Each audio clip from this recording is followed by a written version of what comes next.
उत्तराखंड की राजनीति में बड़ा उबाल। कांग्रेस में एक दूसरे के धुर विरोधी हरीश रावत और प्रीतम सिंह के बीच हुई मुलाकात। कयासों का बाजार हुआ गर्म।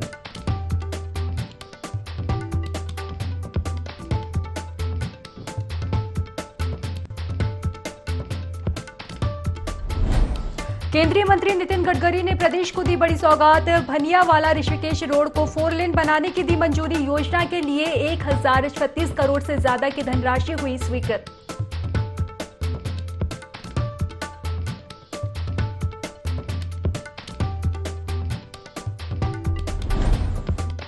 उत्तराखंड के जोशीमठ में आई आपदा की मदद के लिए एक बार फिर आगे आया हरिद्वार जिला प्रशासन। हरिद्वार में 5 ट्रकों में भरकर जोशीमठ भेजी राहत सामग्री।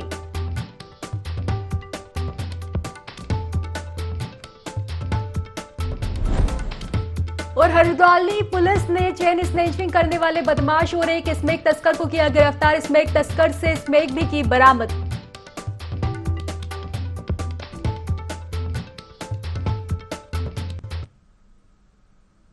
नमस्कार, बहुत बहुत स्वागत है आपका देवभूमि लाइव में और मैं हूं आपके साथ खुशी व्यास। तो चलिए रुक कर लेते हैं खबरों का। उत्तराखंड की राजनीति में 2 धुर विरोधियों की मुलाकात के बाद उबाल आ गया है। इसका कारण पूर्व सीएम हरीश रावत और पूर्व पीसीसी चीफ प्रीतम सिंह की मुलाकात है।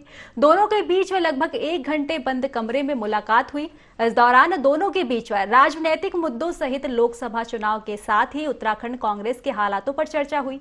लेकिन इस मुलाकात के बाद कई मायने निकाले जा रहे हैं कि आखिर 2 धुर विरोधी जो अक्सर एक दूसरे पर कटाक्ष करने में कोई कोर कसर नहीं छोड़ते थे, वहां आज बंद कमरे में कैसे मुलाकात कर सकते हैं। क्या एकजुटता का संदेश देने की कोशिश है या कोई नई सियासी खिचड़ी पक रही है।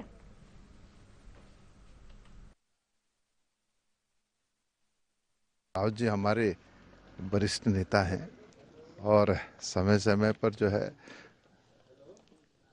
उनका मार्गदर्शन मिलता रहता है।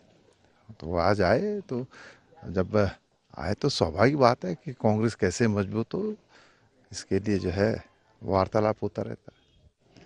क्या कुछ खास ही होना चाहिए? प्रीतम सिंह जी हमारे राज्य के, हमारी पार्टी के सबसे महत्वपूर्ण नेताओं में से हैं, तो उनके पास उनसे तो बात करनी ही पड़ेगी। और भी मुझको तो वैसे भी बात करनी पड़ेगी क्योंकि मैं इनके पिताजी का भी आभारी हूँ और इन्होंने भी हमेशा मेरा साथ दिया है। तो उत्तराखंड की राजनीति में 2 धुर विरोधियों की मुलाकात के बाद जो है उबाल आ चुका है। बताया जा रहा है कि पूर्व सीएम हरीश रावत और पूर्व पीसीसी चीफ प्रीतम सिंह की मुलाकात हुई है। दोनों के बीच लगभग 1 घंटे बंद कमरे में यहां मुलाकात हुई। इस दौरान दोनों के बीच राजनीतिक मुद्दों सहित लोकसभा चुनाव के साथ ही उत्तराखंड कांग्रेस के हालातों पर भी चर्चा हुई है। लेकिन बता दें कि इस मुलाकात के बाद कई मायने जो है निकाले जा रहे हैं कि आखिर 2 धुर विरोधी जो अक्सर एक दूसरे पर कटाक्ष करते हुए नजर आते थे, वहां आज बंद कमरे में कैसे मुलाकात कर सकते हैं। अब लगातार जो है कयास लगाए जा रहे हैं कि क्या एकजुटता का संदेश देने की कोशिश की जा रही है या कोई नई सियासी खिचड़ी पक रही है।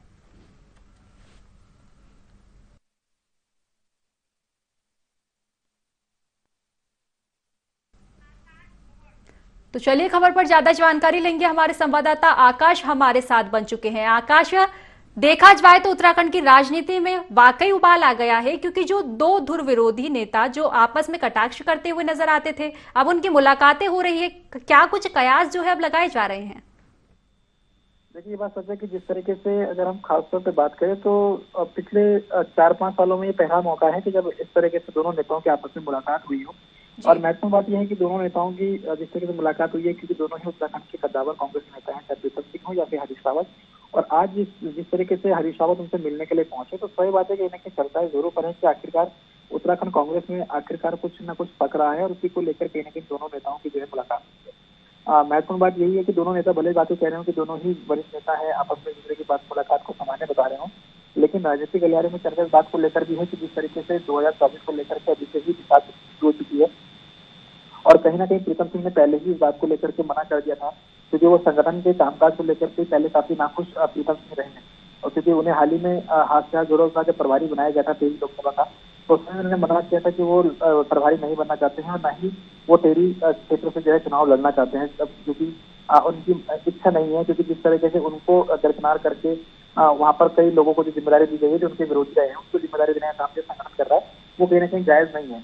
लेकिन ये माना ही जा रहा है कि जिस तरीके से आज दोनों नेताओं की मुलाकात हुई, KNP 24 को लेकर भी चर्चाएं हुई हैं, और ऐसे में कह सकते हैं कि जिस तरीके से दोनों ही नेताओं की अगर हम बात करें तो संगठन के कामकाज से दोनों ही नेता जो है नाखुश हैं, चाहे प्रदेश प्रभारी हो या फिर प्रदेश अध्यक्ष हो या फिर कह सकते हैं कि ये संगठन के तमाम बड़े नेता, उनके कामकाज से जो है दोनों ही नेता इत्तेफाक नहीं रखते हैं।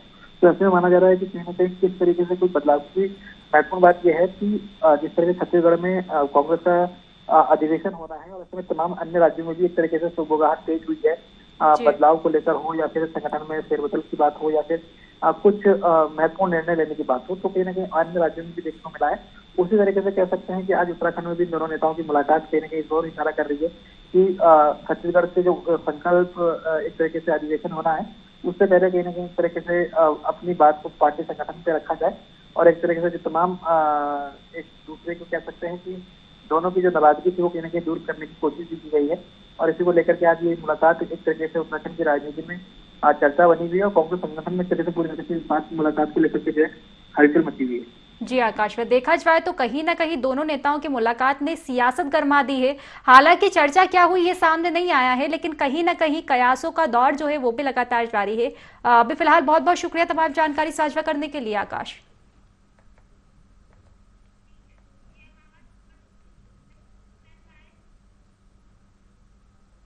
चंपावत में मुख्यमंत्री पुष्कर सिंह धामी के निर्देश पर डीएम नरेंद्र सिंह भंडारी ने पीएम आवास योजना के तहत धनराशि हस्तांतरित की। वित्तीय वर्ष 2022-23 में पीएम आवास योजना के तहत 494 पात्र हितग्राहियों के खातों में राशि ट्रांसफर की गई। बता दें कि मुख्य विकास अधिकारी RS रावत ने बताया कि विकास खंडों के द्वारा 494 पात्र लाभार्थियों के खातों में 60,000 की पहली किस्त बांटी गई है।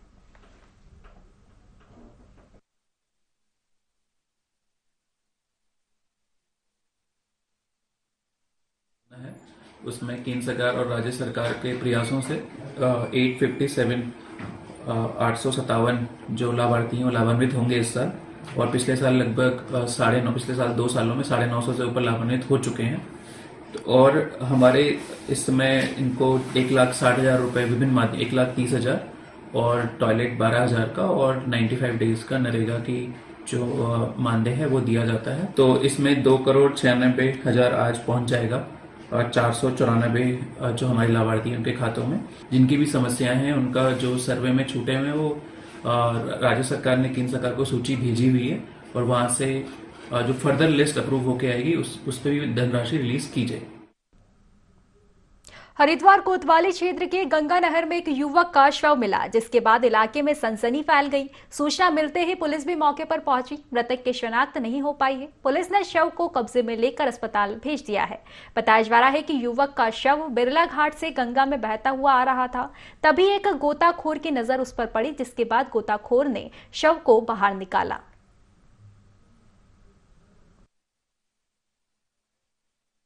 अमरापुर घाट पर एक यंग आदमी की डेड बॉडी मिली है जो कि लगभग 30-35 साल का प्रतीत हो रहा है, परंतु अभी प्रथम दृष्टया जो है उसकी बॉडी से कोई ऐसी चीज़ या आईडी नहीं मिली है कि इसकी शिनाख्त हो पाए।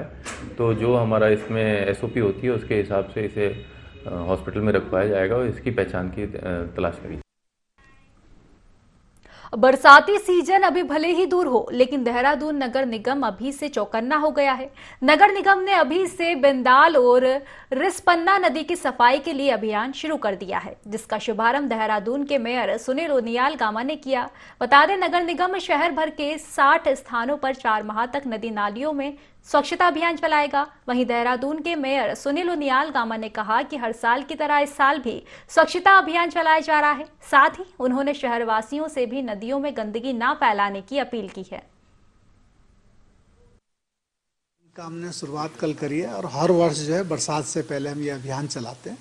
इस वर्ष भी जो है हमने कल इसकी शुरुआत करी है ताकि बरसात से पहले सारे नदी नाले, छोटी नदी, बड़ी नदी, लगभग हमने 60 नदी नाले बड़े से लेकर छोटे तक चिन्हित किए हैं। उनको साफ करने का जो है हम हर वर्ष साफ करते हैं। इस वर्ष भी जो है हमने कल इसकी शुरुआत जो है रिस्पना से करी है। मैं सभी से प्रयास करूंगा कि जो हमारा जो देहरादून है इसमें सफाई के लिए हम भी जो है शुक्र शनि इतवार 3 दिन हम जो है एक जन जागरण अभियान चलाते हैं, जिससे लोगों को जागरूक करते हैं कि सफाई के प्रति हमें सचेत रहना चाहिए, सफाई के प्रति हमें जागरूक होना चाहिए। तो मैं सभी शहरवासियों से अनुरोध करना चाहता हूं कि इसमें जो है नगर निगम का सहयोग कीजिए। ये शहर आपका है, इसको शहर को जो संवारने की, इसको निखारने की जो है हम सबकी सामूहिक जिम्मेदारी। देहरादून में जोगीवाला सड़क चौड़ीकरण का स्थानीय लोग और दुकानदार विस्थापन की मांग कर रहे हैं। दुकानदारों का कहना है कि सरकार हमारी मांगों पर ध्यान नहीं दे रही है। स्थानीय दुकानदार रमेश कुमार का कहना है कि पीडब्ल्यूडी ने उन्हें नोटिस जारी किया है, जिससे अब उनकी रोजी रोटी का संकट खड़ा हो गया। दुकानदारों का यहां तक कहना है कि कुछ दुकानों में तोड़फोड़ भी की गई है। अगर सरकार ने जल्द ही उन्हें विस्थापित नहीं किया गया तो सरकार के खिलाफ वह सड़क पर उतरकर आंदोलन करने को बाध्य होंगे।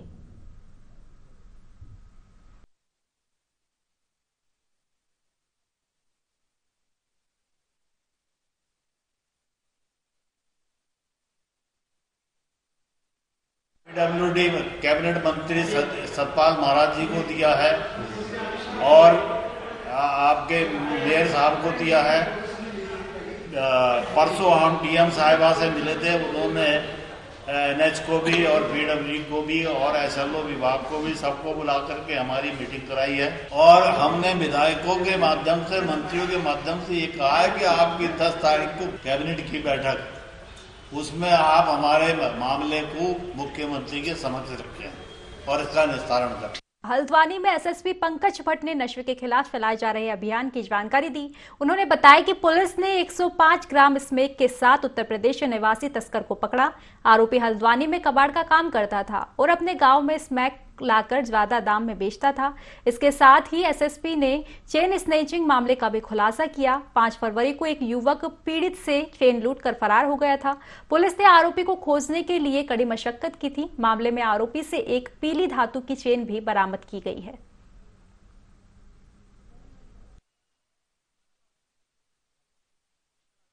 का रहने वाला सगन है। ये पूर्व में भी पहाड़ों में लगातार जो है ड्रग की सप्लाई कर रहा था और पुलिस द्वारा जो प्रोफाइलिंग की गई है उसमें इसको रडार पे रखा गया था। एसओजी टीम और काठगोदाम पुलिस द्वारा जो कंबाइंड अभियान चलाया गया उसमें जीएसटी बिल्डिंग के पास से इसको गिरफ्तार किया गया। इसके पास 105 ग्राम स्मैक बरामद हुई है।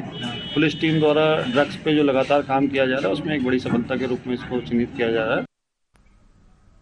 सोलानी नदी पर आधे अधूरे पुल निर्माण का मामला उप जिला मजिस्ट्रेट तक पहुंच गया। बता दें, नदी पर पुल निर्माण को अभी तक पूरा नहीं किया गया। गणेश कार्तिक कंपनी ने इसे आधे अधूरे हाल में ही छोड़ दिया है, जिससे लोगों को आवाजाही में भारी परेशानी हो रही है। मामले की शिकायत कई बार जिम्मेदारों से भी की गई है, लेकिन अभी तक कोई हल नहीं निकला। शिकायतकर्ता का कहना है कि मुख्यमंत्री पोर्टल पर भी मामले की शिकायत की गई थी, जिसे एक विभाग के अधिकारी द्वारा वापस लिए जाने का फोन पर दबाव बनाया जा रहा है।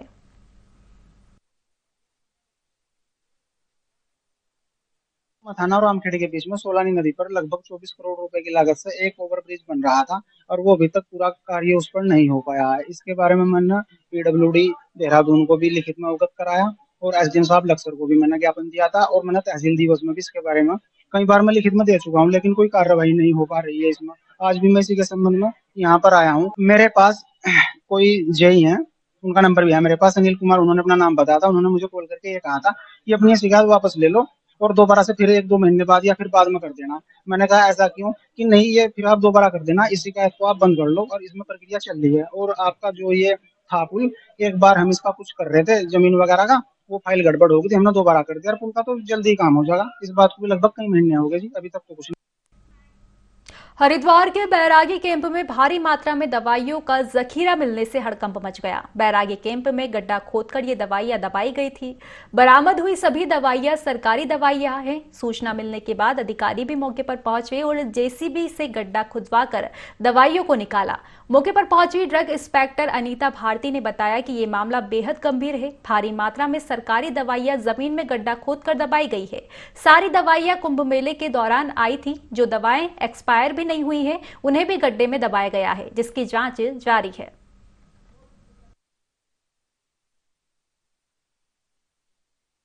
लिस्ट ने मुझे कॉल किया है और एसडीएम साहब ने मुझे कॉल किया, बताया कि यहाँ पे बहुत सारी मात्रा में दवाइयाँ डैम की गई है और मैं मौके पर आके मैंने यहाँ पे चेक किया तो जो दवाएं यहाँ पे पाई गई हैं वो मोस्टली विटामिन की, आयरन, विटामिन सी है और जिसमें 1-2 दवाइयाँ एक्सपायर हो चुकी हैं, बाकी 2-3 दवाइयाँ ऐसी हैं जिनकी कि अभी एक्सपायरी नहीं हुई है। ये विषय थोड़ा सा गलत है।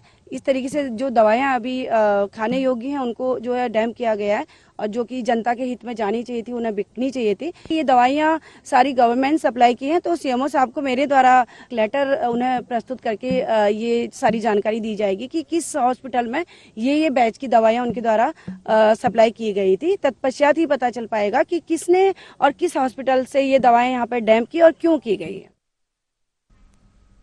जोशीमठ में भू धसाव से प्रभावित परिवारों के पुनर्वास के लिए प्री फैब्रिकेटेड भवनों का निर्माण कार्य तेजी से किया जा रहा है। जिला अधिकारी हिमांशु खुराना ने प्री फैब्रिकेटेड भवन निर्माण कार्यों का स्थलीय निरीक्षण किया और कार्यदायी संस्था को निर्माण कार्य में तेजी लाने के निर्देश भी दिए। बता दें, आपदा प्रभावितों के लिए ढाक में केंद्रीय भवन अनुसंधान संस्था के सहयोग से प्री फैब्रिकेटेड भवन बनाए जा रहे हैं। ढाक में विद्युत लाइन बिछा दी गई है। जल्द ही निर्माण कार्य भी पूरा कर दिया जाएगा।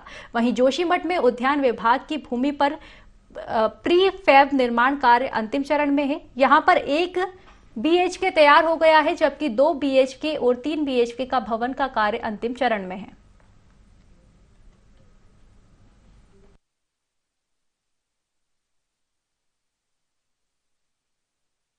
मिली है तो कुछ घर ऐसे जहां पर पहले से क्रैक थे, उसमें वाइडनिंग की रिपोर्ट्स आई हैं और कुछ 5 घर ऐसे हैं जहां पर नए घरों में भी बिल्कुल हल्की दरारें हमें परिलक्षित हुई हैं। तो उन घरों को, उन लोकेशंस को हम मॉनिटर कर रहे हैं। अगर ऐसी स्थिति आती है कि हमें कोई एक्शन लेना पड़ता है तो उसके लिए तैयार हैं। बट अधिकांश जो ये क्रैक्स पड़े हैं ये ऐसे घर थे जहां पर अभी लोग नहीं रह रहे थे। 1-2 घर ऐसे थे जो लोग रह रहे हैं, तो उनको हमने मॉनिटर करने के लिए बोला है। अगर स्थिति ऐसी आती है उनको शिफ्ट करना पड़ता है तो उनको भी करेंगे। जो यहाँ की मिट्टी थी उसमें इनको बोल्डर को तोड़ने में थोड़ा टाइम लगा, जिसकी वजह से निर्माण में थोड़ा विलम्ब हुआ। लेकिन अब कोई ऐसी स्थिति नहीं है, काम प्रगति से चल रहा है और जल्द ही ये मॉडल हट बन के तैयार हो जाएंगे। प्रदेश के मुख्यमंत्री पुष्कर सिंह धामी अपने 2 दिवसीय दौरे पर खटीमा पहुंचे, जहां शहर के मुख्य चौक पर थारू जनजाति की महिलाओं को देख सीएम धामी ने अपना काफिला रोक लिया। जब सीएम धामी नीचे उतरे तो महिलाओं ने महिला आरक्षण बिल को मंजूरी देने पर आभार जताते हुए उनका जोरदार स्वागत किया, जिसके बाद उन्होंने बीजेपी जिला कार्य समिति की बैठक में शिरकत की। इस दौरान मुख्यमंत्री के साथ बीजेपी प्रदेश व संगठन महामंत्री अजय कुमार उपस्थित रहे।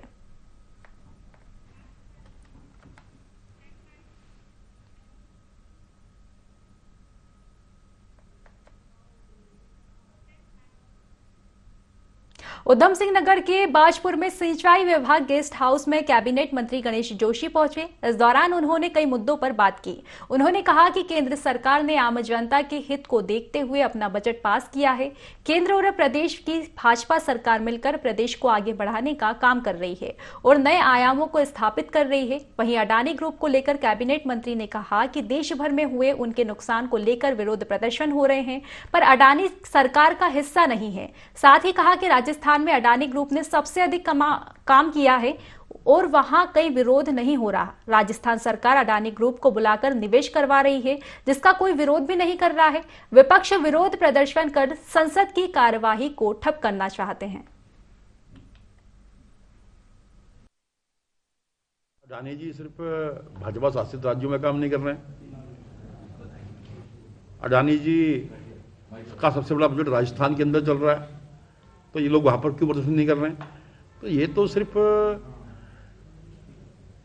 संसद की कार्रवाई को ठप करने के लिए, क्योंकि एक संसद की कार्रवाई में एक दिन में कितना खर्चा होता है आप कल्पना कर सकते हैं। तो ये विपक्ष का रवैया ठीक नहीं है। अगर कहीं है तो प्लेटफॉर्म पर बात करनी चाहिए और विषय पर चर्चा होनी चाहिए। और अडानी जी का सरकार से क्या संबंध? अडानी एक बिजनेसमैन है, सरकार सरकार है। और सरकार ने, मैंने जो कहा कि बजट प्रस्तुत किया है, एक संतुलित बजट है, आम जनता का बजट। और अडानी का सबसे बड़ा काम राजस्थान के अंदर चल रहा है। अगर अडानी को इतना वो था तो आपको राजस्थान में उसका विरोध करना चाहिए था। वहां तो आप उसको, अडानी जी को बुला कर ले गए कि अडानी जी आइए और हमारे यहाँ काम करिए। हल्द्वानी रेलवे अतिक्रमण मामले की कोर्ट में सुनवाई हुई। इस दौरान रेलवे ने 8 हफ्ते का समय मांगा, जिसके चलते अब सुप्रीम कोर्ट ने अगली सुनवाई 2 मई को तय कर दी है। बता दें कि नैनीताल हाई कोर्ट ने रेलवे की 29 एकड़ जमीन से 4,365 घरों को ध्वस्त करने का आदेश दिया था, जिसके बाद 5 जनवरी को सुप्रीम कोर्ट ने हाई कोर्ट के आदेश पर रोक लगा दी थी। साथ ही राज्य सरकार और रेलवे ने अपना पक्ष रखने को कहा था। इस दौरान रेलवे और राज्य सरकार की ओर से सुप्रीम कोर्ट में 8 सप्ताह का समय भी मांगा गया था।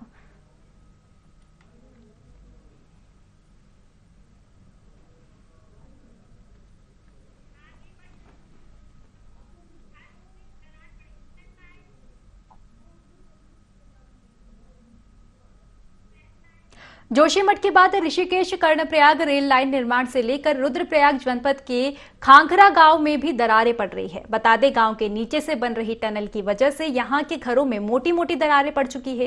ग्रामीण अपनी समस्या को लेकर कई बार रेल लाइन निर्माण कर रही संस्था से भी मिल चुके हैं, लेकिन ग्रामीणों को ना तो मुआवजा मिल पा रहा है और ना ही कोई अन्य कार्यवाही हो रही है। ग्रामीणों में कार्यदायी संस्था के अलावा शासन प्रशासन के खिलाफ भी आक्रोश व्याप्त है।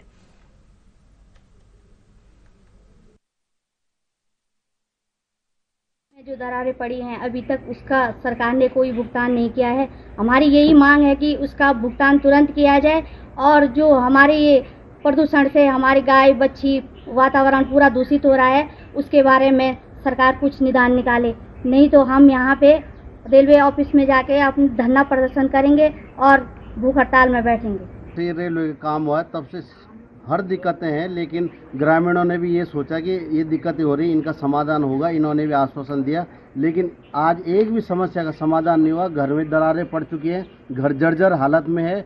धूल प्रदूषण से बच्चे बीमार हो रहे हैं, वृद्ध लोग बीमार हो रहे हैं, लेकिन कहीं कोई सुविधा नहीं है। हमारी मांग है कि इन घरों का जो भी आपकी वजह से नुकसान हुआ है इनका आकलन किया। जोशीमठ के सीमांत क्षेत्र धौली गंगा और ऋषि गंगा घाटी के लोग 7 फरवरी 2021 की उस सभा को शायद भूल पाए होंगे जब नंदा घुंगटी रोठी पर्वत से ऋषि गंगा में ग्लेशियर टूटा और घाटी में पानी का सैलाब उमड़ पड़ा, जिसने पूरी ऋषिकेश गंगा घाटी से लेकर धौली गंगा के इलाकों तक तबाही मचाई, जिसमें रैणी का ऋषि गंगा पावर प्रोजेक्ट पूरी तरह तबाह हो गया। तपोवन में एनटीपीसी का बैराज स्थल भी तहस नहस हो गया। ऋषि गंगा और धौली गंगा घाटी में आए इस पानी के जलजले में दोनों कंपनी के सैकड़ों वर्कर मौत के मुंह में समा गए। बर्बादी का वो मंजर आज भी सबके दिलों और दिमाग में सिहरन पैदा कर देता है। ग्राम प्रधान भवान सिंह बताते हैं कि गांव से कुछ दूर उनका जुवाग्वाड़ नाम का गांव है, जहां आवाजाही के लिए एकमात्र पुल था जो आपदा की भेंट चढ़ गया। लेकिन आज भी यहां के लोग ट्रॉली के सहारे जान जोखिम में डालकर धौली गंगा को पार कर अपने गांव को जाने को मजबूर है। कभी भी यहां बड़ा हादसा हो सकता है, लेकिन सरकार ने अभी तक इस गांव के प्रभावितों को विस्थापित नहीं किया।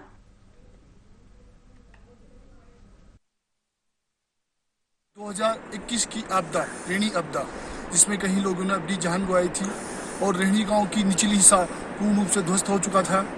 लेकिन सरकार को कई बार हमने ज्ञापन दिया है विस्थापन हेतु और सुरक्षा हेतु, लेकिन आज तक रेणी गांव को न विस्थापन मिला है, न सरकार ने आज तक 3 साल होने के बावजूद न रेणी गांव को सुरक्षा के नाम पे कुछ कार्य किया है। तथा मेरे गांव जुआग्वाड़ में भी जो पुल बहा था, आज तक उस पुल का भी कुछ नहीं हुआ है, क्योंकि वहाँ पे लोग ट्रॉली के द्वारा जा रहे हैं, अपनी जान हथेली में डाल के जा रहे हैं। वहाँ पे भी आज तक सरकार ने अनदेखी। तो फिलहाल की खास खबरों में बस इतना ही। आप बने रहिए IND24 के साथ। नमस्कार।